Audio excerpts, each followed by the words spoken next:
দেখছেন কলকাতা টিভি, ভাষ্যতি রয়েছে আপনাদের সঙ্গে। মধ্যরাতের স্বাধীনতা বদলে গেল মধ্যরাতের তাণ্ডবে। মাঝরাতে আরজিকর হাসপাতালে চরম গুন্ডামির ছবি সামনে এলো। জরুরি বিভাগে ভাঙচুর, আন্দোলনকারী চিকিৎসকদের ধর্ণা মঞ্চেও ভাঙচুর। রেহাই পেল না পুলিশের গাড়িও, দর্শক থাকলো পুলিশ। তছনছ আরজিকর হাসপাতালের জরুরি বিভাগ। স্বাধীনতা দিবসের আগের দিন যে ছবি ধরা পড়লো এ রাজ্যে শহরের বুকে আরজিকর হাসপাতালে, এবং যেখানে যে ছবি আরজিকর হাসপাতালের বিভিন্ন জায়গায় চিকিৎসকদের যে ধর্ণা মঞ্চ, সেই ধর্ণা মঞ্চে ভাঙচুরের ছবি, গতকাল রাতের ছবি। যে প্রশ্ন উঠছে পুলিশের সামনে থেকে, এরা কারা আরজিকর হাসপাতালে যারা এভাবে ভাঙচুর চালালো, নষ্ট করে দিল জীবনদায়ী ওষুধ সরঞ্জাম থেকে রোগীর বেড। আতঙ্কে ভুগলেন রোগী, স্বাস্থ্যকর্মী, পুলিশ কর্মীরা। যদিও পরবর্তীতে পরিস্থিতি নিয়ন্ত্রণে টিয়ার গ্যাসের শেল ফাটায় পুলিশ, লাঠিচার্জ করে পুলিশ। যে ছবি আমরা গতকাল দেখেছি, এবং সেই ছবির পর যে ছবি আজ সকাল থেকে কিন্তু থমথমে পরিস্থিতি। এবং ইতিমধ্যে আরজিকরে হামলার ঘটনায় মধ্যরাতেই কিন্তু কলকাতা পুলিশের তরফে ছবি প্রকাশ করা হয়েছে এবং বিজ্ঞপ্তি দেওয়া হয়েছে। আরজিকর হাসপাতালে হামলার ঘটনায় অভিযুক্ত কয়েকজনের ছবিও প্রকাশ করা হয়েছে। তবে যে ছবি গতকাল জরুরি বিভাগে তাণ্ডব চালানো হয়েছে, গতকাল রাতের সেই ছবি আপনাদের সামনে তুলে ধরছি। বিভিন্ন জায়গায় যে দুষ্কৃতী হামলার ছবি, আরজিকর হাসপাতালের যে বিভিন্ন ডিপার্টমেন্ট, সেই সমস্ত ডিপার্টমেন্টের ভেতর তছনছ করা হয়েছে। স্বাধীনতা দিবসের আগের দিনের যে ছবি শহর তিলোত্তমায় ধরা পড়লো, আর সে জায়গা থেকে প্রশ্ন উঠছে আদৌ কি স্বাধীনতা রয়েছে রাজ্যে। এবং যে ছবি আপনাদের সামনে তুলে ধরছি, দুটি ছবি এর আগে আপনাদের সামনে তুলে ধরছিলাম। বিভিন্ন জায়গায় যে জীবনদায়ী ওষুধ, আরজিকর হাসপাতালে বেড, সরঞ্জাম, সেগুলো রীতিমতো তছনছ করে দেওয়া হয়েছে, সেই ছবি আপনাদের সামনে তুলে ধরছি। এবং এই আরজিকরের ঘটনার পর উচ্চ পর্যায়ের বৈঠকও লালবাজারের তরফে। অন্যদিকে যে ছবি আপনাদের সামনে তুলে ধরছি, গতকাল রাতের এই একেবারে বলা যেতে পারে যে রাত গতকাল গিয়েছে আরজিকর হাসপাতালে বিভিন্ন জায়গায় যে তছনছের ছবি আমরা ধরা পড়েছে, যে ছবি আপনাদের সামনে তুলে ধরছি। রীতিমতো দুষ্কৃতীরা পুলিশের সামনে যেভাবে গুন্ডামি চালিয়েছে, অত্যন্ত লজ্জার ছবি ধরা পড়েছে। গতকাল রাতের পর আজকের সকালের যে ছবি তছনছ করা হয়েছে জরুরি বিভাগ, সেই ছবি আপনাদের সামনে তুলে ধরছি।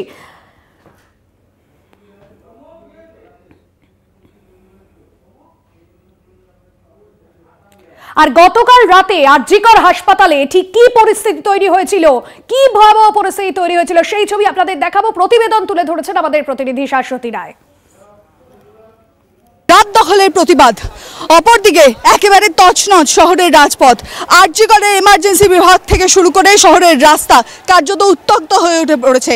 কাঁদানে গ্যাস থেকে শুরু করে ইট ছোড়া পুলিশকে লক্ষ্য করে কার্যত রণক্ষেত্রের চেহারা এই মুহূর্তে আরজিকর হাসপাতালের সামনের রাস্তা। সব থেকে বড় বিষয় যে সাধারণ মানুষ যারা কোনো দলমত নির্বিশেষে এখানে উপস্থিত হয়েছিলেন, তাদের উপর হামলা একদল দুষ্কৃতী। এবং সব থেকে বড় বিষয়, হঠাৎ করে দেখা যায় যে যেই মুহূর্তে রাস্তায় জমায়েত চলছিল, সেই সময় আরজিকর এমার্জেন্সির ভিতর কার্যত ঢুকে পড়ে একদল দুষ্কৃতী ভেঙে চুরমার করে দেয় আমার এমার্জেন্সির অংশ। একেবারে হাসপাতালের অপর সাইডেই ছিল ডিআইএফআই এর যে অবস্থান, সেই অবস্থান ক্ষেত্র। এবং এই মুহূর্তের ছবিটা আমি দেখাচ্ছি, উত্তপ্ত পরিস্থিতিতে সেই মঞ্চও ভাঙচুর করা হয়েছে। কার্যত লন্ডভন্ড আরজিকরের এমার্জেন্সি বিভাগ। মেডিসিন রুমে এই মুহূর্তে আমরা রয়েছি, যেখানে চারিদিকে ছড়িয়ে রয়েছে মেডিকেল ইকুইপমেন্ট, একাধিক ফাইল পত্র থেকে শুরু করে ইনজেকশন, একাধিক জরুরি মেডিসিন যা এখানে মজুদ ছিল, কার্যত সমস্ত কিছুকে ভেঙে চুরমার করে দিয়েছে। এখানে যে অক্সিজেনের নল থেকে শুরু করে যে সমস্ত ইকুইপমেন্ট থাকে একটি এমার্জেন্সি বিভাগে, সেই সমস্ত কিছুকে ভেঙে নষ্ট করে দেওয়া হয়েছে। বাইরে থেকে একদল দুষ্কৃতী ভেতরে ঢুকে এই কার্যত লুটপাট চালায় এবং তার সঙ্গে লন্ডভন্ড করে দেয় এমার্জেন্সি ওয়ার্ড। এবং সব থেকে বড় বিষয়, এই আরজিকরের এমার্জেন্সি ওয়ার্ডের উপরেই একটি বড় ওয়ার্ড রয়েছে, যেখানে বহু পেশেন্ট এখনও পর্যন্ত চিকিৎসাধীন। সেই সমস্ত পেশেন্টরা আতঙ্কিত হয়ে পড়েন, কারণ নিচে সমস্ত এমার্জেন্সি বিভাগ জুড়ে একদল বহিরাগত দুষ্কৃতী, তারা কিন্তু এই লুটপাট চালায় এবং ভাঙচুর করে এবং কার্যত রণক্ষেত্রে পরিণত হয় এই আরজিকর। এবং সবথেকে বড় বিষয়, সবথেকে বড় চ্যালেঞ্জের বিষয় ছিল পুলিশের কাছে যে এই যে বিল্ডিং, তার সেই বিল্ডিংয়ে কিন্তু প্লেস অফ অকার রয়েছে, সেটিকে নিরাপদে রাখার সবথেকে বড় বিষয়। ল অ্যান্ড অর্ডার পরিস্থিতি নিয়ন্ত্রণে রাখতে র্যাব নামানো হয় এবং তার সঙ্গে সঙ্গে কাঁদানে গ্যাস ছোড়া হয় আরজিকরের সামনের অংশে। তারপরে কিন্তু পরিস্থিতি নিয়ন্ত্রণে আসে। এই মুহূর্তে রণক্ষেত্র শহরের রাজপথ, যেখানে রাজপথ দখল করে প্রতিবাদ চলছিল, সেখানে একদল মানুষের ভিড় কার্যত চোখে পড়ার মতো। মধ্যরাতে কলকাতা শহরে রাত দখলের কর্মসূচির যখন প্রতিবাদে নেমেছেন মহিলারা, সেই সময় আরজিকর হাসপাতালের যে ঘটনা, রীতিমতো শঙ্কিত হয়ে পড়েছেন চিকিৎসকরা। গতকাল এই ঘটনার পর চিকিৎসকরা কতটা আতঙ্কিত, কি বলছেন শুনুন। একটা female protest rally with candle ট্রাইকালার flag নিয়ে আমাদের শ্যামবাজারের দিকে যাওয়ার কথা ছিল। ঠিক সেই মুহূর্তে একটা সাডেন মব এসে অ্যাটাক করে আরজিকরের ব্যারিকেড ভেঙে দেয় এবং ওখানে যে মানে আমাদের ধর্ণা মঞ্চ ছিল, সেই ধর্ণা মঞ্চ থেকে শুরু করে সমস্ত জায়গাতে একটা প্রপার ভ্যান্ডালিজম চালানো হয়। এই ভ্যান্ডালিজমের ফলে ধর্ণা মঞ্চ ভেঙে যায়, বিভিন্ন জায়গাতে প্রচণ্ড ডিস্টোর্টেড হয়, আমরা টোটাল ছত্রভঙ্গ হয়ে যায়। বিভিন্ন কলেজ, হোস্টেল, এমার্জেন্সি মধ্যে আমরা গিয়ে আশ্রয় নিই।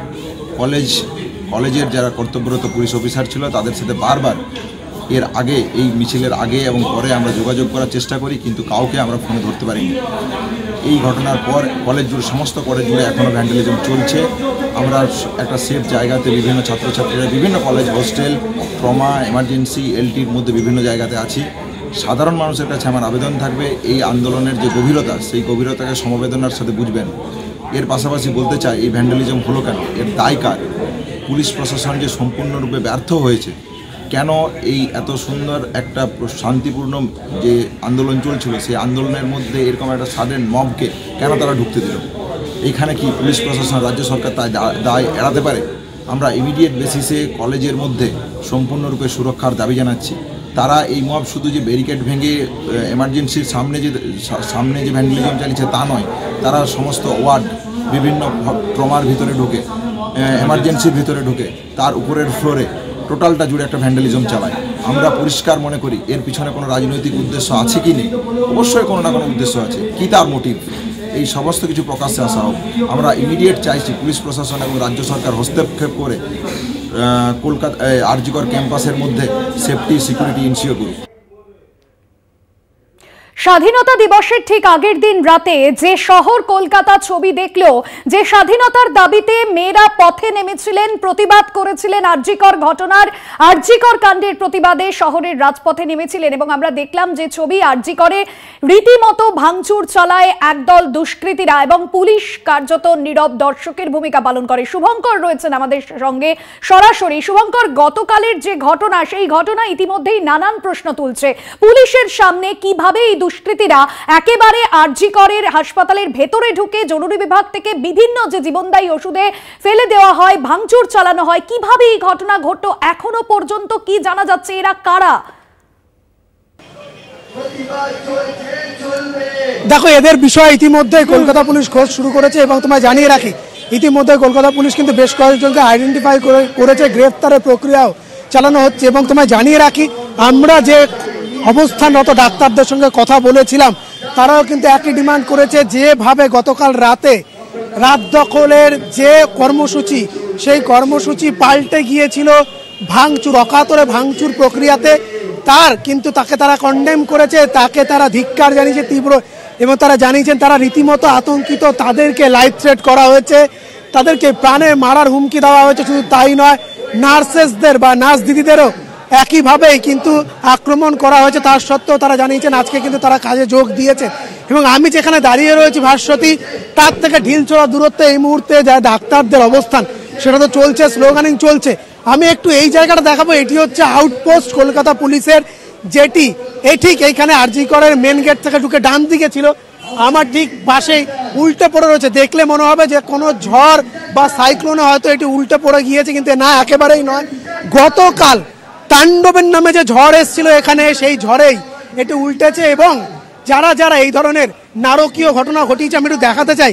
কলকাতা পুলিশের কর্তব্যরত আধিকারিকরা যখন সেখানে উপস্থিত ছিলেন, অফিসাররা বা কর্মীরা, দেখো এখনো পর্যন্ত পুলিশের ব্যাচ লাগানো টুপি এখানে কিন্তু পড়ে রয়েছে। প্রাণ ভয়ে অনেকেই পালিয়েছেন। আমরা দেখিয়েছি যে কলকাতা পুলিশের যারা কর্তব্যরত অফিসার, তারা কিভাবে যে এমার্জেন্সি বা জরুরি বিভাগ যেখানে ভাঙচুর করা হয়েছে, সেটি কিন্তু সম্পূর্ণভাবে বেশিরভাগটাই কার্ডিওলজি ডিপার্টমেন্টের যে এমার্জেন্সি বেসিসের ট্রিটমেন্ট সেটি করা হতো, এবং সেখানে কোটি কোটি টাকার যন্ত্রাংশ যন্ত্রপাতি ছিল এবং মনিটরিং যে যন্ত্র সেগুলো সম্পূর্ণ ভেঙে দেওয়া হয়েছে। জীবনদায়ী ওষুধ থেকে শুরু করে সেখানে যে নেবুলাইজার এবং সেখানের সঙ্গে কিন্তু যে অ্যাস্তমা পাম্প আমরা যেটাকে বলি ইনহেলার, তার যে ওষুধপত্র এই যাবতীয়গুলো যেগুলো রোগীদের প্রোভাইড করা হতো সেগুলো সম্পূর্ণ নষ্ট করে দেওয়া হয়েছে। পাখাগুলো দুমড়ে মুচড়ে ভেঙে দেওয়া হয়েছে। পুলিশ কিয়স্কের এই অবস্থা এই মুহূর্তে তুমি দেখতে পাচ্ছ এবং স্বাভাবিকভাবেই কিন্তু সকাল থেকে ক্ষোভে শুধুমাত্র যে জুনিয়র ডাক্তার তারা গর্জে উঠেছেন এমন নয়, একই সঙ্গে কিন্তু আমরা নার্সেস যারা রয়েছেন তাদেরকেও দেখেছি একইভাবে গর্জে উঠতে। কিভাবে দেখো উল্টে ফেলে দেওয়া হয়েছে কিয়স্কটিকে সম্পূর্ণভাবে, এবং যারা ছিলেন সেই মুহূর্তে তারা কিন্তু এখান থেকে বেরিয়ে এসছেন সেখান থেকে, কেননা সেই সময় যেভাবে উৎক্ষিপ্ত বলা যেতে পারে যে দুষ্কৃতীরা, তাদের দুষ্কৃতি বলাটাই কিন্তু শ্রেয়, কেননা যেভাবে একটি জরুরি বিভাগ হাসপাতালে সেই বিভাগে তাণ্ডব চালানো হয়েছে। এবং সবথেকে বড় বিষয়, হাসপাতালের এমার্জেন্সিতে একেবারে যেসব পেশেন্টরা আসে তারা কিন্তু মৃত্যুর সঙ্গে পাঞ্জা লড়তে লড়তে আসেন। ফলত সেইখানে দাঁড়িয়ে 14ই আগস্ট মধ্যরাত পেরিয়ে গিয়ে যে তাণ্ডব চললো এই জরুরি বিভাগে, এবং এখনো পর্যন্ত যার ছবি বলা যেতে পারে সেই বিভৎসতার ছবি এখনো পর্যন্ত বর্তমান। আমি আরেকবার ঢুকলাম ভেতরে ভাস্বতী, সেটি একেবারে সামনে থেকে দেখানোর জন্য যে কিভাবে অকাতরে ভাঙচুর চালানো হয়েছে। একের পর এক টেবিল, একের পর এক যে বেড, সেই বেডগুলোকে ভেঙে দেওয়া হয়েছে। এখানে ইনকোয়ারি অ্যাডমিশন কাউন্টার ছিল, সেই অ্যাডমিশন কাউন্টার সম্পূর্ণভাবে ভেঙে চুরে চুরমার করে দেওয়া হয়েছে। আজ হয়তো এখানে পেশেন্ট আসতো স্বাভাবিকভাবেই সম্পূর্ণভাবে, এবং এই জায়গাটি কোনো পেশেন্ট এখানে নেই। এই যে কার্ডিওলজি আমি একটু দেখানোর জন্য অবশ্যই বলবো আমার ক্যামেরা পার্সন সুবিদ দাসকে। সুবিদ দাস সকাল থেকে আমার সঙ্গে রয়েছেন এবং সকাল থেকে আমরা কিন্তু এই বিভৎসতার চিত্র তুলে ধরেছি। এই যে সেই ডিপার্টমেন্ট, যে ডিপার্টমেন্টের কথা আমি বলছিলাম, যে এইখানে কিন্তু কার্ডিওলজি তুমি দেখতে পাবে, কার্ডিওলজি এমার্জেন্সি বলে স্পষ্ট লেখা রয়েছে এখানে। কার্ডিওলজি এমার্জেন্সি এইচডিইউ বেড নম্বর দিয়ে দেওয়া হয়েছে, এবং সেইখানে দাঁড়িয়ে স্বাভাবিকভাবে যে বেডগুলোতে পেশেন্টদের ট্রিটমেন্ট হতো, রোগীদের ট্রিটমেন্ট হতো, এই মনিটরগুলো এখানে ছিল। দেখো মনিটরের ওপর যে চাপড় দেওয়া হয়েছে, মনিটরগুলোকে ভাঙা হয়েছে, অক্সিজেনের যে এইখানে চ্যানেল করা সেই অক্সিজেনের চ্যানেলগুলোর ওপরে আঘাত আনা হয়েছে। যে বেডগুলো সেই বেডগুলোকে সম্পূর্ণ ভেঙে দেওয়া হয়েছে, এবং এই মুহূর্তে একেবারে বিভৎস সেই ছবি আমরা কলকাতা টিভির মাধ্যমে তুলে ধরছি। দেখো উল্টে পড়ে রয়েছে, এখানে উল্টে পড়ে রয়েছে বেড ভাস্বতী। এই যে বিভৎসতা, এই বিভৎসতাকে সত্যি শহর কলকাতার বুকে কেন যে কোনো জায়গায় হাসপাতাল হচ্ছে রোগীদের চিকিৎসার সব থেকে বড় জায়গা। একটি হাসপাতালের এমার্জেন্সি, সেই হাসপাতালের মেরুদণ্ড, সেখানে পেশেন্ট আসে দূর দূরান্ত থেকে। তুমি জানো আরজি কর হাসপাতালে দূর দূরান্ত থেকে কলকাতা শহরের আর 5টা যে হাসপাতাল, এনআরএস মেডিকেল, এসএসকেএম বলো, যেখানেই বলো না কেন, মেডিকেল কলেজ, সব জায়গাতে কিন্তু এমার্জেন্সি বেসিসে পেশেন্টের যে ট্রিটমেন্ট বা রোগীদের ট্রিটমেন্ট এই এমার্জেন্সিতে হয়ে থাকে। এবং এখানে দুটি ভাগে যে এমার্জেন্সি কার্ডিও, তার পাশে জেনারেল, এই দুটি এমার্জেন্সিতেই কিন্তু ব্যাপকভাবে পেশেন্টের চাপ থাকে। সেইখানে দাঁড়িয়ে দেখো এখনো পর্যন্ত যে ওষুধের ভায়োল সেগুলো কিন্তু এখানে পড়ে রয়েছে, দেখতে পাচ্ছ ভেতরে ডোজ রয়েছে, কিন্তু এখনো পর্যন্ত ডোজ রয়েছে, ওষুধ পড়ে রয়েছে, সিরিঞ্জ পড়ে রয়েছে, এবং যে বিভৎসতা চালানো হয়েছে, স্যালাইনের চ্যানেল পড়ে রয়েছে, এখানে অক্সিজেন মাস্ক, অ্যাপারেচার্স আমরা দেখেছি এখানে পড়ে থাকতে। এবং সেইখানে দাঁড়িয়ে স্বাভাবিকভাবেই যে অকাতরে যেভাবে ভাঙচুর চালানো হয়েছে সেটা সত্যি বোধহয় কথায় বর্ণনা করা মুশকিল। একটি হাসপাতাল তার চিকিৎসা ব্যবস্থার জন্য মানুষের কাছে তার কিন্তু গ্রহণযোগ্যতা বৃদ্ধি পায়, এবং আরজি কর মেডিকেল কলেজ এমন একটি হাসপাতাল যে বছরের পর বছর ধরে এইভাবেই মানুষের, বিশেষ করে দুস্থ মানুষের, কেননা দূর দূরান্ত থেকে অত্যন্ত হতদরিদ্র পরিবারও যেরকম আসে, অনেক মানুষ আসেন তারা কিন্তু ট্রিটমেন্টের জন্য, এবং সেইখানে দাঁড়িয়ে এমার্জেন্সি পরিষেবার মাধ্যমে সেই যে ট্রিটমেন্ট, সেই ট্রিটমেন্ট দেওয়াটাই একমাত্র কাম্য। এবং সেই এমার্জেন্সি পরিষেবা যদি ব্যাহত হয় তাহলে কিন্তু হাসপাতালের পরিষেবা সম্পূর্ণভাবে ভেঙে পড়ে। এবং এই যে সেই জায়গা যেখানে কিন্তু স্টোর রুম, যে স্টোর রুমটিতে জীবনদায়ী ওষুধ, ভাস্বতী দেখো তোমায় দেখাচ্ছি, রীতিমতো আতকে ওঠার মতো সেই দৃশ্য। এখনো পর্যন্ত দেখো সার্জিক্যাল মাস্ক থেকে শুরু করে, গ্লাভস থেকে শুরু করে, যে যে বলা যেতে পারে ফ্রিজটির মধ্যে জীবনদায়ী ওষুধ যেগুলো ঠান্ডা না রাখলে চলে না, সেইগুলি রাখা ছিল, সেই একেবারে ফ্রিজটিকে ভেঙে ফেলা হয়েছে, তার দরজা উপড়ে ফেলা হয়েছে। ভেতরে একাধিক ওষুধপত্র, ইঞ্জেকশনের সিরিঞ্জ থেকে শুরু করে যাবতীয় রয়েছে, যা সম্পূর্ণ নষ্ট করে ফেলা হয়েছে। সম্পূর্ণভাবে নষ্ট করে ফেলা হয়েছে। কলকাতা পুলিশের যে স্টাফ রুম, সে স্টাফ রুমে এখানে রয়েছে এবং সে স্টাফ রুমে অনেকেই কিন্তু ভেতরে চিন্তিত গলায়, এখনো পর্যন্ত চিন্তিত মুখে, দেখলে বুঝতে পারবে যে তারা কিন্তু ডিউটিতে আসেন, ডিউটি করার জন্য তারা আসেন এবং সেইখানে দাঁড়িয়ে স্বাভাবিকভাবে রীতিমতো তারাও কিন্তু ভেতরে আমরা দেখতে পাচ্ছি যে আতঙ্কিত হয়ে মুখে চোখে মুখে আতঙ্কের ছাপ। এবং সামনের দিকে যদি আস্তে আস্তে ধাবিত হই বা এগিয়ে যাই ভাস্বতী, তাহলে কিন্তু আরও স্পষ্ট হবে সেই যে বিভৎসতা, সেই বিভৎসতার চিত্র। এইখানে মনিটরিংয়ের জন্য কলকাতা পুলিশের যে পোস্ট রয়েছে, আমরা জানি, আমরা এর আগে যতবার খবর করতে এসেছি কোনো রকম কোনো রোগী হয়রানি বা কোনো বিষয়, তখন কিন্তু আমাদের এই পোস্টে আসতে হয়েছে। আজকে সেই পোস্টের অবস্থা দেখো, তার যে নেম প্লেট বা নামের যে প্লেট সেটি সম্পূর্ণ ভেঙে শেষ করে দেওয়া হয়েছে, চেয়ার উল্টে পড়ে রয়েছে। এখানে রুটিন যে কাজ সেটা হয়তো টুকটাক চলছে এখানে, কিন্তু যেভাবে একটা উদ্দীপনার সঙ্গে কাজ হতো সেই কাজ কিন্তু কোনো জায়গায় গিয়ে একেবারে থমকে গিয়েছে। যারা রয়েছেন এখানে দেখো, আমি সেই চিত্রটা দেখাচ্ছি, কি অবস্থা, কি বিভৎসতা হয়ে রয়েছে সেই জায়গাগুলোতে। একেবারে ভেঙে ফেলা হয়েছে, বিভিন্ন ধরনের ডায়েরি লেখা, বিভিন্ন ধরনের কাগজ, সেগুলো উল্টে পাল্টে পড়ে রয়েছে। দেখো একেবারে উর্দি, যে উর্দি পরে তারা ডিউটি করেন, সেই উর্দি পুড়িয়ে জ্বালিয়ে ছাড়খাড় করে দেওয়া হয়েছে।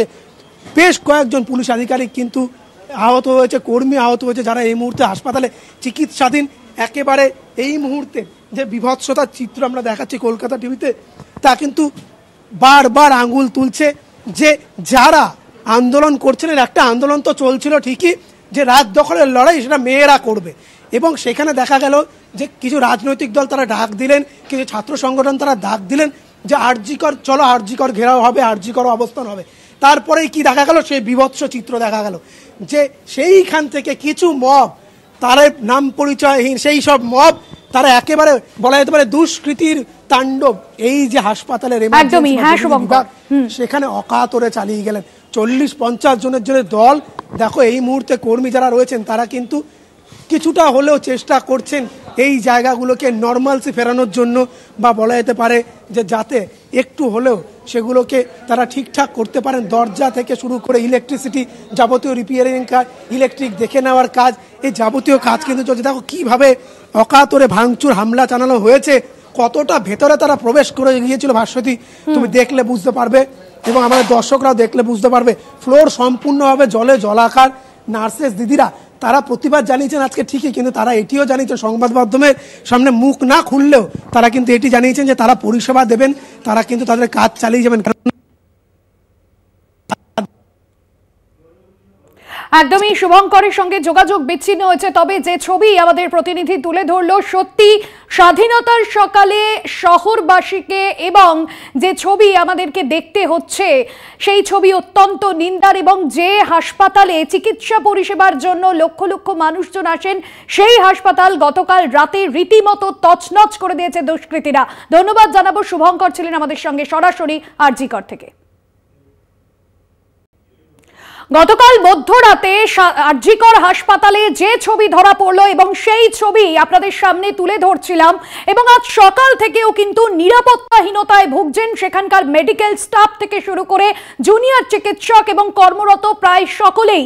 কারণ যে ছবি গতকাল দেশবাসী হিসেবে, শহরবাসী হিসেবে আমাদের সকলকে দেখতে হচ্ছে, সেই ছবি অত্যন্ত লজ্জার ছবি। মধ্যরাতের যে স্বাধীনতা, সেই স্বাধীনতা রীতিমতো পরিণত হলো একটা তাণ্ডবের আবহে।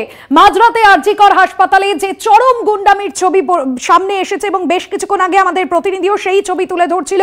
বুধবার মধ্যরাতে যখন গোটা শহর রাস্তায় নেমে প্রতিবাদে সামিল হয়েছে, ঠিক তখনই আরজিকরে একদল দুষ্কৃতী হামলা করে এবং পরিস্থিতি নিয়ন্ত্রণে আনতে গিয়ে আক্রান্ত হন কয়েকজন পুলিশ কর্মীও। হামলাকারীরা ভাঙচুর করে পুলিশের একাধিক গাড়িতে, তারপরেই কাঁদানে গ্যাস ছোড়া হয়, নামানো হয় র্যাফও।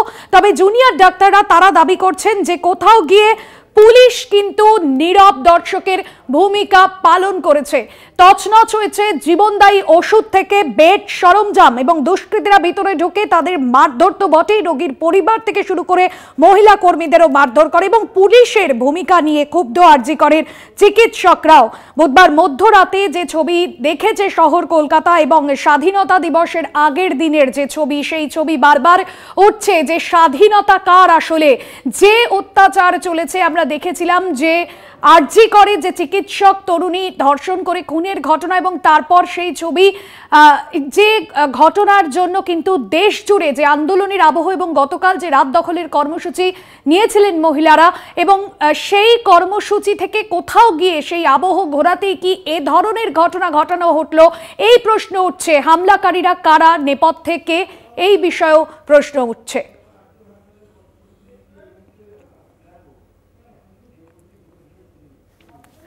আরজিকর হাসপাতালে এই মুহূর্তে কি পরিস্থিতি জানবো, বিশেষ প্রতিনিধি দেবজ্যোতি ঘোষ রয়েছেন আমাদের সঙ্গে সরাসরি।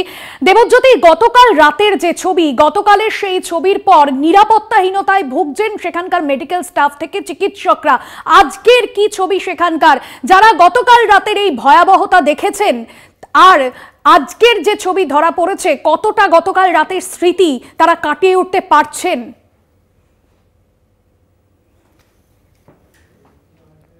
আমরা আবারও যোগাযোগ করব দেবজ্যোতির সঙ্গে। তবে আপনাদের সামনে যে ছবি গতকাল রাতে তুলে ধরছি, সত্যি এই ছবি এখনো পর্যন্ত নিন্দার। তাণ্ডবের পর সমস্ত সিসিটিভি ফুটেজও কি নষ্ট হয়ে গেছে, এই প্রশ্নও কিন্তু ইতিমধ্যেই সামনে আসছে। কোথাও গিয়ে কোনো রকম তথ্য প্রমাণ লোপাটের জন্য কি এই যে রাত দখলের কর্মসূচি নারীদের, সেই আবহ থেকে কি কোনো রকম ভাবে চোখ ফেরাতে এ ধরনের ঘটনা ঘটানো হয়েছে, এ প্রশ্ন উঠছে। দেবজ্যোতির সঙ্গে যোগাযোগ করব। দেবজ্যোতি, আজকের ছবিটা জানবো, গতকাল রাতের যে ভয়াবহতা, সেই ভয়াবহ স্মৃতি কতটা কাটিয়ে উঠতে পেরেছেন? যে অত্যাচার, যে ছবি গতকাল ধরা পড়েছে, এখনো পর্যন্ত আরজি করের কি আবহ, কি ছবি এই মুহূর্তে? যারা দেখো, গতকাল যারা সেই ছবি পরিলক্ষিত করেছেন তারা কিন্তু এখনো পর্যন্ত ভয়ে শিহরিত, তারা কেউ কথা বলতে পারছেন না। যে তাণ্ডবের ছবি গোটা আরজিকর হাসপাতাল জুড়ে দেখা গেছে, তা কিন্তু স্মরণকালে পশ্চিমবঙ্গে এরকম কোনো ঘটনা ঘটেনি। অর্থাৎ আমার ক্যামেরা পার্সন যে ছবি দেখাচ্ছে, যে একেবারে এমার্জেন্সির একটি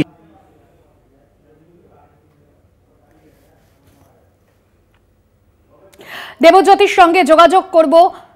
আজকে সকালের যে ছবিটা আপনাদের সামনে তুলে ধরছি, যে তাণ্ডবের পর কিভাবে তছনছ হয়ে গিয়েছে একের পর এক জায়গা, সেই ছবি আপনাদের সামনে তুলে ধরছি। চিকিৎসকদের যে ধর্ণা মঞ্চ, সেই ধর্ণা মঞ্চ ভাঙচুর করা হয়েছে।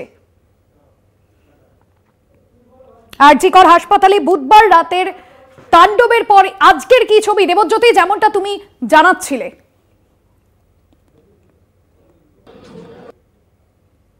যে ছবি আমি দেখাচ্ছিলাম, আমার ক্যামেরা পার্সন দিলীপ রায় দেখাচ্ছিল, একেবারে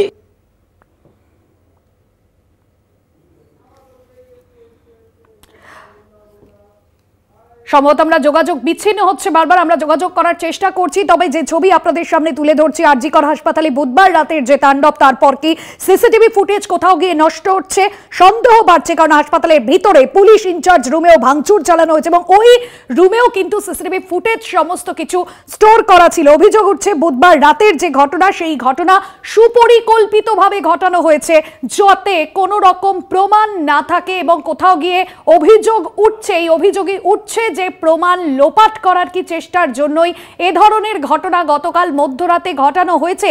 কোথাও গিয়ে পুলিশের ভূমিকা নিয়ে প্রশ্ন উঠছে, পুলিশের ভূমিকা নিয়ে ক্ষুব্ধ হয়ে পড়েছেন আরজিকর হাসপাতালে মেডিকেল স্টাফ থেকে চিকিৎসকরা। কোথায় নিরাপত্তা, কিভাবে তারা কাজ করবেন, আজ আশঙ্কায় দিন গুনছেন তারা, কারণ আজকেও কি পরিস্থিতি তৈরি হতে পারে, সেই জন্যই কিন্তু তারা চিন্তিত হয়ে পড়েছেন।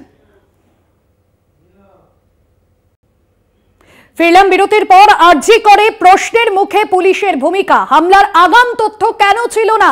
এটা কি গোয়েন্দাদের ব্যর্থতা নয়? কেন গুন্ডা দমন শাখার কাছে খবর ছিল না? র্যাফ থাকা সত্ত্বেও কেন হামলা রোখা গেল না? পরে সক্রিয়তা দেখালেও হামলার সময় কোথায় ছিল পুলিশ? ইতিমধ্যেই এই সমস্ত প্রশ্ন সামনে আসছে। আরজি করে পুলিশের যে ভূমিকা, অর্থাৎ গতকাল রাতের যে ঘটনা, সেই ঘটনায় কোথাও গিয়ে পুলিশের ভূমিকা নিয়ে প্রশ্ন উঠছে এবং পুলিশের সামনে এ ধরনের ছবি, এ ধরনের আস্পর্ধা কি করে পায় দুষ্কৃতীরা, সেই বিষয়ে প্রশ্ন উঠছে। এবং পাশাপাশি যে প্রশ্ন ইতিমধ্যে উঠছে, হামলার আগাম তথ্য কেন পুলিশের কাছে ছিল না? পাশাপাশি গোয়েন্দা ডিপার্টমেন্টের কাছে এটা ব্যর্থতা নয়, কেন গুন্ডা দমন শাখার কাছে খবর ছিল না? র্যাফ থাকা সত্ত্বেও কেন হামলা রোখা গেল না? সক্রিয়তা দেখালেও হামলার সময় কোথায় ছিল পুলিশ? যে ধরনের হামলার ঘটনা ঘটেছে, যেখানে চিকিৎসকদের নিরাপত্তা দেওয়ার কথা ছিল, যেখানে রোগীদের নিরাপত্তা দেওয়ার কথা ছিল, সেখানে পুলিশ কোথাও গিয়ে কার্যত নীরব দর্শকের ভূমিকা পালন করেছে, এমনই অভিযোগ উঠছে।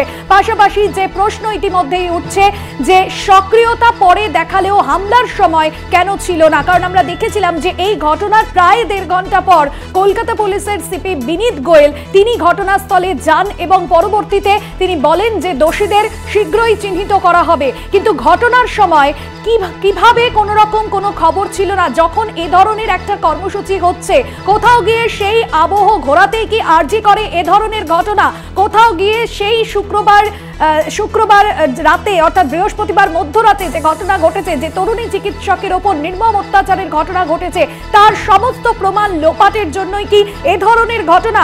প্রশ্ন উঠছে পুলিশের ভূমিকা নিয়ে, হামলার আগাম তথ্য কেন পুলিশের কাছে ছিল না, এবং এর পাশাপাশি প্রশ্ন উঠছে গোয়েন্দা ডিপার্টমেন্টের কাছেও এটা ব্যর্থতা কি নয়? গুন্ডা দমন শাখার কাছে কেন কোনো খবর ছিল না? র্যাব থাকা সত্ত্বেও কেন হামলা রোখা গেল না? রীতিমতো দেখা যাচ্ছে দুষ্কৃতীদের হাত থেকে বাঁচতে পুলিশ রীতিমতো দৌড়ে প্রাণ বাঁচাচ্ছে। যে ছবিটা উল্টো হওয়ার কথা ছিল, কিন্তু যে ছবি ধরা পড়লো সেই ছবি অত্যন্ত লজ্জার ছবি, যেখানে চিকিৎসকরা তারা রীতিমতো নিজেদের প্রাণ বাঁচানোর জন্য কোথাও না কোথাও আশ্রয় নিয়েছেন আরজি কর হাসপাতালে। কিন্তু পুলিশের যে ভূমিকা, সেই ভূমিকা নিয়ে প্রশ্ন উঠছে ইতিমধ্যেই। প্রাক্তন পুলিশ কর্তা পুলিশ আধিকারিক সত্যজিৎ বন্দ্যোপাধ্যায় রয়েছেন আমাদের সঙ্গে ফোন লাইনে। সত্যজিৎ বাবু, গতকাল রাতে আরজি কর হাসপাতালে যে ঘটনা, যেখানে প্রশ্নের মুখে পড়ছে পুলিশের ভূমিকা, যেখানে হামলার আগাম তথ্য কেন ছিল না? গোয়েন্দা বিভাগের তো ব্যর্থতা নয়, কেন গুন্ডা দমন শাখার কাছে খবর ছিল না? কি বলবেন আপনি? ঘটনার 1.5 ঘন্টা পর সেখানে কলকাতা পুলিশের সিপি পৌঁছলেন, আগে থেকে এ ধরনের একটা ঘটনা ঘটছে, পুলিশের কাছে খবর নেই। কিভাবে দেখছেন এই ঘটনাকে আপনি সত্যজিৎ বাবু? সব ঘটনা সবসময় তো পুলিশের কাছে আসে না। এটা আর খবর নেওয়া বা গুন্ডা দমন অফিসারদের কাজ নয়। খবর দেওয়া ইন্টেলিজেন্স যে সেগুলো সম্পূর্ণ আলাদা ডিপার্টমেন্ট, ওটা হচ্ছে আইবি, ইন্টেলিজেন্স ব্রাঞ্চ। ওটা আপনার যেটা আপনারা বলছেন মুখে যে গুন্ডা দমন শাখার অফিসার তার খবর নিয়ে জানতে পারলো না, অ্যাকচুয়ালি ওইটা এই গুন্ডা দমন শাখার কাজ এটা নয়। তবে ঝামেলাটা সাডেন হয়েছে, এত সাডেন হয়েছে যে এটা বাইরে থেকে হয়তো কেউ বুঝতেই পারেনি যে এরকম একটা সাডেন হতে পারে। এটা হচ্ছে ব্যাপার। 2 নম্বর হচ্ছে যে এটা খুব অনভিপ্রেত ঘটনা। এইরকম ঘটনার পর তারপরে আবার একটা বিশাল ঘটনা কালকে রাত্রে হয়েছে। একটা বেসিক্যালি একটা মহিলা ডাক্তার ম্যাডাম খুন হয়ে গেছেন, রেপ হয়ে গেছেন। তারপরে সার্বিকভাবে একটা প্রচেষ্টা হচ্ছে কলকাতা পুলিশ এবং নানা দিক থেকে যে যারা এটা টোটাল ইনভেস্টিগেশনটা করার জন্য হয়তো সাফিসিয়েন্ট সময় পায়নি কিংবা আরো নানা কারণে হয়ে ওঠেনি। তবে একটা কথা হচ্ছে যেটা স্পেসিফিক বলা দরকার আছে, সেটা হচ্ছে যে কালকে রাত্রের ঘটনাটা এটাকে অ্যাভয়েড করা উচিত ছিল এবং অন্যান্য যারা পুলিশ ফোর্স ছিল তারা যদি শক্ত হয়ে দাঁড়াতে পারতো, এদের পুলিশ যদি শক্ত হয়ে দাঁড়াতে পারতো, তাহলে কিন্তু এই ঘটনাটা আটকে দেওয়া যেত। এটুকুই আমার ছোট করে বক্তব্য। একদমই ধন্যবাদ জানাবো আপনাকে। সত্যজিৎ বন্দ্যোপাধ্যায় প্রাক্তন পুলিশ কর্তা ছিলেন আমাদের সঙ্গে ফোন লাইনে। হামলার আগাম তথ্য কেন ছিল না এই বিষয়ে যেরকম প্রশ্ন উঠছে, গতকাল মধ্যরাতে আরজি কর হাসপাতালে তাণ্ডব এবং পুলিশের সামনেই রীতিমতো তাণ্ডব লীলা চালায় দুষ্কৃতীরা। অবাধে চলে ভাঙচুর, নষ্ট করায় জীবনদায়ী ওষুধ, প্রাণ ভয়ে হাসপাতাল ওয়ার্ড ছেড়েছেন চিকিৎসক নার্সরা।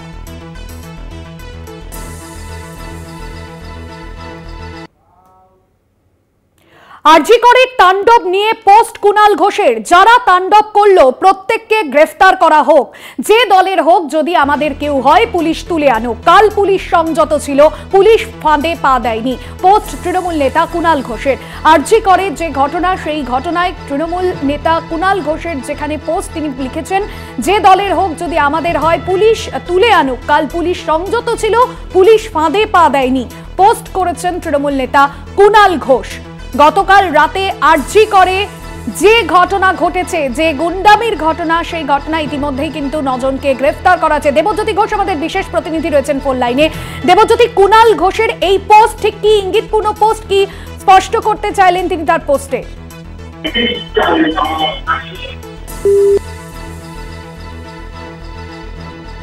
যোগাযোগ বিচ্ছিন্ন হয়েছে। আপনাদের জানিয়ে রাখবো, যেখানে কুণাল ঘোষ তিনি পোস্ট করেছেন, যেখানে তার উল্লেখ করেছেন পোস্টে, যারা তাণ্ডব করলো প্রত্যেককে গ্রেফতার করা হোক, যে দলের হোক, যদি আমাদের দলের কেউ হয় পুলিশ তুলে আনুক।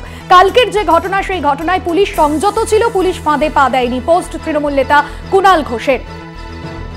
গতকাল মেয়েদের যে রাত দখলের কর্মসূচি, মহিলাদের রাত দখলের কর্মসূচি থেকে কোথাও গিয়ে আবহ ঘোরাতে আরজি করে যে তাণ্ডব লীলার ঘটনা, সেই ঘটনা স্বাধীনতার সকালে আমাদের দেখতে হচ্ছে শহরবাসী হিসেবে, দেশবাসী হিসেবে, যে ছবি অত্যন্ত লজ্জার। আর কুণাল ঘোষের যে পোস্ট, যেখানে তিনি উল্লেখ করেছেন যারা তাণ্ডব করলেন তাদের প্রত্যেককে গ্রেফতার করা হোক, যে দলেরই হোক, তাকে যেন পুলিশ তুলে আনে। আরজি করের তাণ্ডব নিয়ে পোস্ট করেছেন কুণাল ঘোষ। দেবজ্যোতির সঙ্গে আরো একবার যোগাযোগ করেছি। দেবজ্যোতি, যে পোস্ট কুণাল ঘোষের ঠিক কি ইঙ্গিত করতে চাইলেন, তিনি তার পোস্টে কি স্পষ্ট করলেন? দেখো, কুণাল ঘোষের পক্ষ থেকে কিছুক্ষণ আগে একটা টুইট তিনি সোশ্যাল মিডিয়ায় করেছেন এবং সেখানে বলেছেন আরজি কর হাসপাতালে যে দুষ্কৃতী তাণ্ডব হয়েছে তাদের অবিলম্বে গ্রেফতার করতে হবে, কোনো রাজনৈতিক দল দেখলে হবে না। তবে তার টুইটে কিন্তু বেশ কিছু তথ্য রয়েছে যে রাজনৈতিক দল হলো পুলিশ সকলকে গ্রেফতার করতে হবে। তবে দেখো, বলে রাখি, পুলিশের পক্ষ থেকে ইতিমধ্যেই কিন্তু 11 জনকে গ্রেফতার করা হয়েছে বলে পুলিশের পক্ষ থেকে জানানো হয়েছে। এছাড়াও স্থানীয় এলাকা থেকে কিছু দুষ্কৃতী যারা তাণ্ডব করেছিল তাদেরও খোঁজ চলছে। ইতিমধ্যে বিভিন্ন সংবাদ মাধ্যম, বিভিন্ন ডাক্তারদের কাছ থেকে তারা কিন্তু তথ্য সংগ্রহ করেছেন এবং সেই ছবিগুলি তারা স্থানীয় মানুষদের কাছে দেখিয়ে তাদের পরিচয় জানতে চেষ্টা করছে। অন্যদিকে তৃণমূল কংগ্রেসের পক্ষ থেকে কুণাল ঘোষ পরিষ্কার করে জানিয়ে দিয়েছেন এই ঘটনার সঙ্গে যারা যুক্ত ছিল, যারা যেভাবে সরকারি সম্পত্তি ভাঙচুর করেছে, তাদের বিরুদ্ধে নির্দিষ্ট ধারায় মামলা করতে হবে, তাদের সকলকে গ্রেফতার করতে হবে, কোনো রাজনৈতিক রং দেখার দরকার নেই। এবং যেভাবে একটি রাজনৈতিক দলের ঝান্ডা নিয়ে প্রবেশ হয়েছিল, তাতেও কিন্তু কুণাল ঘোষ বেশ কিছু ইঙ্গিতপূর্ণ মন্তব্য করেছেন। একদমই ধন্যবাদ জানাবো। দেবজ্যোতি ঘোষ আমাদের বিশেষ প্রতিনিধি ছিলেন ফোন লাইনে। আরজি করে তাণ্ডব নিয়ে পোস্ট কুণাল ঘোষের, যারা তাণ্ডব করলো তাদের প্রত্যেককে গ্রেফতার করা হোক, যে দলের হোক, যদি আমাদের কেউ হয় পুলিশ তুলে আনুক। কাল পুলিশ সংযত ছিল, পুলিশ ফাঁদে পা দেয়নি। পোস্ট তৃণমূল নেতা কুণাল ঘোষের। গতকাল মহিলাদের যে রাত দখলের যে কর্মসূচি, এবং যেখানে প্রত্যেকটি মহিলা তারা রাস্তায় নেমেছিলেন, পথে নেমেছিলেন, কোথাও গিয়ে সেই আবহ ঘোরাতেই কি আরজি করের এই ঘটনা? কোথাও গিয়ে বৃহস্পতিবার মধ্যরাতে আরজি করে যে নারকীয় ঘটনা ঘটেছে, যে মহিলা চিকিৎসকের ওপর নির্মম নক্কারজনক অত্যাচারের ঘটনা, সেই ঘটনার সিসিটিভি ফুটেজ থেকে প্রমাণ লোপাটের জন্যই কি এ ধরনের ঘটনা ঘটেছে, এই বিষয়ে কিন্তু ইতিমধ্যেই প্রশ্ন উঠছে। আমরা দেখেছিলাম স্বাধীনতা দিবসের আগের দিন মেয়েরা তাদের নিজেদের স্বাধীনতার দাবিতে পথে নেমেছিলেন, তারা প্রতিবাদের ভাষা খুঁজে নিয়েছিলেন, কোথাও মশাল মিছিল করে, কোথাও মিছিলের মধ্যে দিয়ে, শান্তিপূর্ণ মিছিলের মধ্যে দিয়ে মেয়েরা তাদের আন্দোলনের পথ বেছে নিয়েছিলেন। কিন্তু সেই আন্দোলন কোথাও গিয়ে আবহ ঘোরাতেই আরজি করে যে ঘটনা, যে দুষ্কৃতী তাণ্ডব, সেই ছবি বারবার প্রশ্ন উঠাচ্ছে। যারা আমাদের রক্ষা করছেন, যে সমস্ত ডাক্তার, চিকিৎসকরা যারা প্রাণ রক্ষা করছেন, যে সমস্ত জীবনদায়ী ওষুধ, সেই সমস্ত জীবনদায়ী ওষুধ যেরকম ফেলে দেওয়া হয়েছে, পাশাপাশি রীতিমতো যে ছবি ধরা পড়েছে কোথাও গিয়ে চিকিৎসক, নার্সরা তারা কাঁদছেন, প্রাণ ভয়ে কেউ ওয়ার্ড ছেড়ে বেরিয়ে পড়েছেন, সেই ছবি কিন্তু আমরা ধরা পড়েছি। এবং ইতিমধ্যে যে ঘটনা সকাল থেকে আমরা দেখেছি, নার্স থেকে চিকিৎসকরা তারা প্রাণ সংশয়ে ভুগছেন, কারণ গতকালের সেই বিভীষিকাময় রাত আবারও যদি ফিরে আসে। কুণাল ঘোষের যে পোস্ট,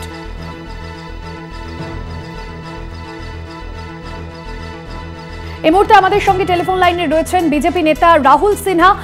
রাহুলবাবু, যে ঘটনা ঘটেছে, অত্যন্ত নিন্দনীয় যে ঘটনা, আরজি করের এই ঘটনা নিয়ে পোস্ট কুণাল ঘোষের, যেখানে তিনি বলছেন কাল পুলিশ সংযত ছিল, পুলিশ ফাঁদে পা দেয়নি, যে দলের হোক, যদি আমাদেরও কেউ হয় পুলিশ তুলে আনুক। কিভাবে দেখছেন কুণাল ঘোষের এই পোস্টকে?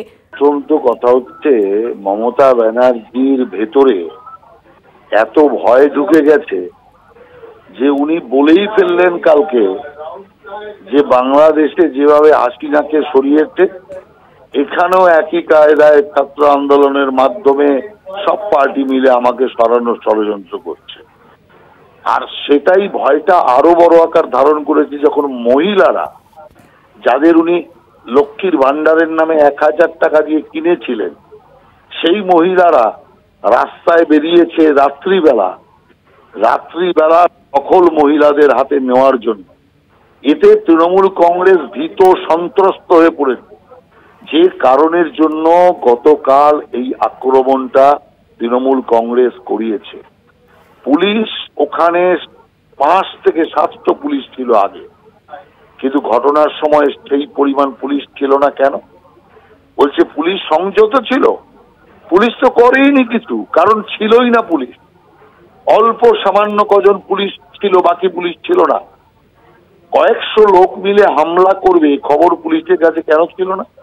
পুলিশ কমিশনার বলছে মিডিয়ার উপর দায় দিয়ে দিচ্ছে যে মিডিয়া দায়িত্ব জ্ঞানহীন ভাবে খবর করাতে এটা হয়েছে। মিডিয়া খবর করার জন্য যদি এটা হয়ে থাকে, তা রোখার দায়িত্ব কার? রোখার দায়িত্ব পুলিশের। কেন পুলিশের কাছে আগাম খবর ছিল না যে শয়ে শয়ে লোক এসে এই জাতীয় তাণ্ডব করতে পারে? অর্থাৎ নিজেদের ব্যর্থতা অপরের ঘাড়ে চাপানোর চেষ্টা করছে। আসলে তা নয়, আসলে হামলাকারী এবারও তৃণমূল কংগ্রেস। সেই তৃণমূল কংগ্রেসের হামলাকারীদের পুলিশ কি ব্যবস্থা নেবে? উল্টে হামলাকারীদের হামলা করার সুযোগ করে দেওয়া হয়েছে, যাতে হামলা তৈরি করতে পারে। অতএব আমি মনে করি যে এখনো তৃণমূল কংগ্রেস রং কোটে খেলছে। একটি মহিলা ডাক্তারকে হত্যা করলে সেই হত্যাকারীদের আড়াল করতে, তার উপর নির্যাতন হলো, নির্যাতনকারীদের আড়াল হচ্ছে, আর এখন যারা প্রতিবাদ জানাচ্ছে তাদের উপরে হামলা করার কাজ চালাচ্ছে। আমরা নিন্দা করছি। অতএব হামলা করে কোনোভাবেই তৃণমূল কংগ্রেস বাংলার এই রাজনীতি করে যাবে, গণতন্ত্রকে ধ্বংস করবে, এটা হতে পারবে। অনেক ধন্যবাদ জানাবো আপনাকে। বিজেপি নেতা রাহুল সিনহা ছিলেন আমাদের সঙ্গে ফোন লাইনে। আরজি করে তাণ্ডব নিয়ে পোস্ট কুণাল ঘোষের, যারা তাণ্ডব করলো প্রত্যেককে গ্রেফতার করা হোক, যে দলের হোক, যদি আমাদের কেউ হয় পুলিশ তুলে আনুক। কাল পুলিশ সংযত ছিল, পুলিশ ফাঁদে পা দেয়নি, পোস্ট করেছেন তৃণমূল নেতা কুণাল ঘোষ। আপনাদের জানিয়ে রাখবো, আরজি করের যে ঘটনা, গতকাল রাতে যে ঘটনা ঘটেছিল, মহিলাদের যে কর্মসূচি, রাত দখলের কর্মসূচি, যেখানে স্বাধীনতার দাবিতে মেয়েরা পথে নেমেছিলেন, প্রতিবাদ জানিয়েছিলেন, কোথাও শান্তিপূর্ণ মিছিলের মধ্যে দিয়ে, মশাল মিছিলের মধ্যে দিয়ে, কোথাও গিয়ে সেই আবহ থেকে নজর ঘোরাতেই আরজি করে কি এই দুষ্কৃতী তাণ্ডব। যে ঘটনা ঘটেছে সেই ঘটনা অত্যন্ত নিন্দনীয়, এমনটাই কিন্তু রাজনৈতিক দলের নেতৃত্বরা বলছেন। সিপিএম নেতা শতরূপ ঘোষ এই মুহূর্তে আমাদের সঙ্গে ফোন লাইনে রয়েছেন। শতরূপবাবু, গতকাল রাতের যে ঘটনা, যে বিভীষিকাময় রাত, এবং তারপর তৃণমূল নেতা কুণাল ঘোষের আজকের যে পোস্ট, যেখানে তিনি বলছেন যে দলের হোক, যদি কেউ আমাদের হয় পুলিশ তুলে আনুক। কাল পুলিশ সংযত ছিল, পুলিশ ফাঁদে পা দেয়নি। কিভাবে দেখছেন, আপনার প্রতিক্রিয়া? দেখুন, চোখের সামনে ভাঙচুর হওয়া, একটা সরকারি হাসপাতালকে ভাঙচুর করা, চোখের সামনে একটা ক্রাইম সিনকে ধ্বংস করে, প্রমাণ লোপাট করে ধর্ষককে বাঁচানোর একটা অর্গানাইজ চেষ্টা হওয়াকে দেখে যদি পুলিশ দাঁড়িয়ে দাঁড়িয়ে পেপসি খায়, সেটাকে সংযত থাকা বলে না, সেটাকে এই চক্রান্তের অংশীদার হওয়া বলে। কালকে যা ঘটেছে, পুলিশকে সঙ্গে নিয়ে তৃণমূল কংগ্রেসের এবং পশ্চিমবঙ্গ সরকারের একটা পরিকল্পনা, একটা একেবারে পরিকল্পিত একটা ঘটনা ঘটানো হয়েছে। পুলিশ এই ঘটনার একটা অংশীদার। পুলিশ জানতো যে এটা হবে, পুলিশ প্রস্তুত ছিল, যে কারণে ওখান থেকে মিছিল চলে যাওয়ার পরে তারা ঢুকেছে এবং এই পুরো ঘটনাটা ঘটেছে। পুলিশ একজনকে ধরেনি, ছেড়ে দিন, ধরার চেষ্টাটুকু করেনি। এখন মুশকিল হচ্ছে কি, কুণাল ঘোষ যখন মিডিয়ার সামনে কোনো কথা বলতে যেতেন গ্রেফতার থাকা অবস্থায়, সামান্য দুটো স্টেটমেন্ট দেবেন, তখন পুলিশ প্রিজন ভ্যান চাপড়াতো। আর চোখের সামনে যখন আরজি কর ভাঙচুর করা হচ্ছে, ডাক্তারদেরকে ফেলে মারা হচ্ছে, তখন পুলিশ পাশে দাঁড়িয়ে দাঁড়িয়ে কোল্ড ড্রিঙ্কস খাচ্ছে। এবার এইটাকে যদি কেউ বলে যে এটা পুলিশের সংযম, এটা পুলিশের সংযম না। এটা এখন যতই ঘটনাগুলো ঘটছে, পশ্চিমবাংলার মানুষের ধারণা আগেই ছিল, যখন মেয়েটির ধর্ষণ এবং খুনকে আত্মহত্যা বলে চালানোর চেষ্টা হয়েছিল, মৃতদেহকে পরিবার থেকে নিয়ে পুড়িয়ে দেওয়ার চেষ্টা হয়েছিল, যখন সন্দীপ ঘোষকে 4 ঘন্টার মধ্যে ফিরিয়ে আনা হয়েছিল, প্রাইস পোস্টিং দেওয়া হয়েছিল, মানুষের ধারণা হচ্ছিল। গতকাল রাতের ঘটনার পরে মানুষের এখন বিশ্বাস হয়ে গেছে পশ্চিমবাংলার, যে কোনো সাধারণ ধর্ষককে বাঁচানোর জন্য সরকার এত কিছু করতে পারে না। এটা নিশ্চয়ই রাজবাড়ির ধর্ষক। একেবারে সরাসরি রাজবাড়ির ধর্ষক না হলে সরকার, পুলিশ এবং তৃণমূল কংগ্রেসের এই একটা অর্কেস্ট্রেটেড একটা উদ্যোগ, একটা পরিকল্পনা থাকতে পারে না তাকে আড়াল করার জন্য, তাকে বাঁচানোর জন্য। মুখ্যমন্ত্রী রোববার পর্যন্ত পুলিশকে সময় দেওয়ার নাম করে রোববার পর্যন্ত সময় চেয়েছিলেন প্রমাণ লোপাট করার। আদালত যেহেতু তার আগেই হ্যান্ডওভার করে দিল সিবিআই কে কেসটা, পুলিশের প্রমাণ লোপাট করার সময় কমে আসলো, পুলিশ প্রমাণ লোপাট করতে পারলো না, সেই কারণে এখন রাত দুপুরবেলা এই সমস্ত হামলাবাজি করে প্রমাণ লোপাট করাচ্ছে মমতা বন্দ্যোপাধ্যায় সরাসরি নবান্নে বসে থেকে। বেশ, অনেক ধন্যবাদ জানাবো আপনাকে। সিপিএম নেতা শতরুম ঘোষ ছিলেন ফোন লাইনে। ফিরলাম বিরতির পর। যে খবরে নজর রাখবো, তৃণমূলের মুখপাত্র তালিকা থেকে বাদ শান্তনু সেন। আরজিকর নিয়ে তার মন্তব্য ব্যক্তিগত, দলের নয়, জানালেন জয়প্রকাশ মজুমদার। আপনাদের জানিয়ে রাখবো, গতকাল আরজিকরের যে ঘটনা, আর সেই ঘটনার পরিপ্রেক্ষিতে শান্তনু সেনের যে মন্তব্য, তৃণমূলের মুখপাত্র তালিকা থেকে বাদ শান্তনু সেন। আরজিকর নিয়ে তার যে মন্তব্য, সেই মন্তব্য ব্যক্তিগত এমনটাই তিনি বলেছেন, দলের নয়, এমনটাই জানিয়েছেন জয়প্রকাশ মজুমদার।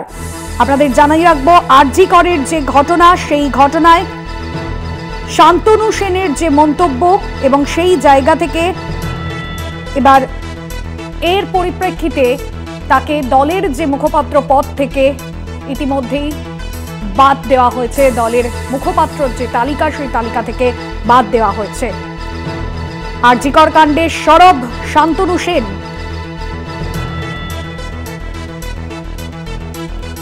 তৃণমূল নেতা জয়প্রকাশ মজুমদার এ প্রসঙ্গে কি বলেছেন শোনাবো।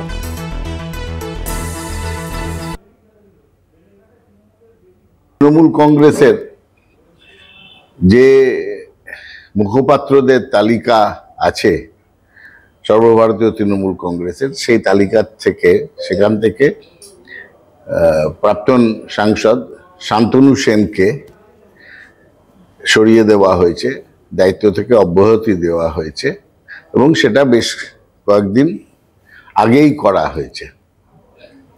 এই আরজিকরের যে ঘটনা চলছে বা দেখেছেন,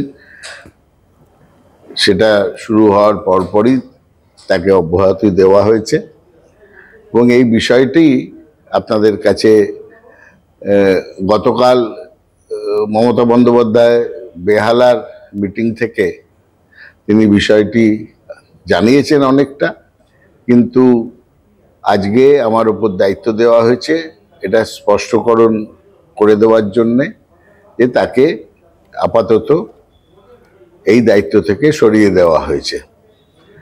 এবং এর মধ্যে গত কয়েকদিনে তার যে কোনো বক্তব্য যেটা মিডিয়ার সামনে এসছে, সেটা একান্তভাবে তার ব্যক্তিগত, এবং দল সেই সব বক্তব্যের কোনো দায়িত্ব নিচ্ছে না। আরজিকর কাণ্ডে উত্তাল গোটা দেশ। সেই আবহে মোদির ভাষণে নারী সুরক্ষার বার্তা। নারী নির্যাতন, ধর্ষণের বিরুদ্ধে সরব প্রধানমন্ত্রী। ধর্ষণের অপরাধীদের দ্রুত কঠোর শাস্তি দিতে হবে, রাজ্য সরকারগুলিকে আরো কঠোর হতে হবে। দোষীদের শাস্তির খবর ছড়িয়ে দিতে হবে, যাতে এই ঘটনা আর কখনো না হয়। এমন পাপে ফাঁসির সাজার যেন ভয় পায় অপরাধীরাও। কড়া বার্তা প্রধানমন্ত্রী নরেন্দ্র মোদীর।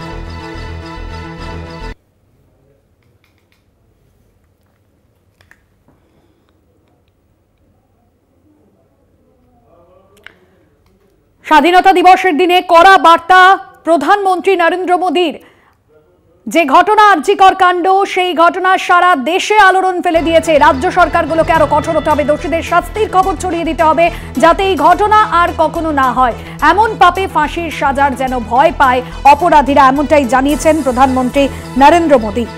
এবং আজ স্বাধীনতা দিবস উপলক্ষে প্রধানমন্ত্রী তার ভাষণে এই বক্তব্য যেমনটা উল্লেখ করেছেন, যেখানে তিনি বলেছেন যে অপরাধীদের সাজা হোক, এবং পাশাপাশি তিনি বলেছেন যে এমন কঠিনতম সাজা হোক যাতে গোটা দেশ দেখে, এবং দেশের মা বোনেদের যে অত্যাচার, সেই অত্যাচারের উপর প্রধানমন্ত্রী নরেন্দ্র মোদী তিনি উদ্বিগ্ন।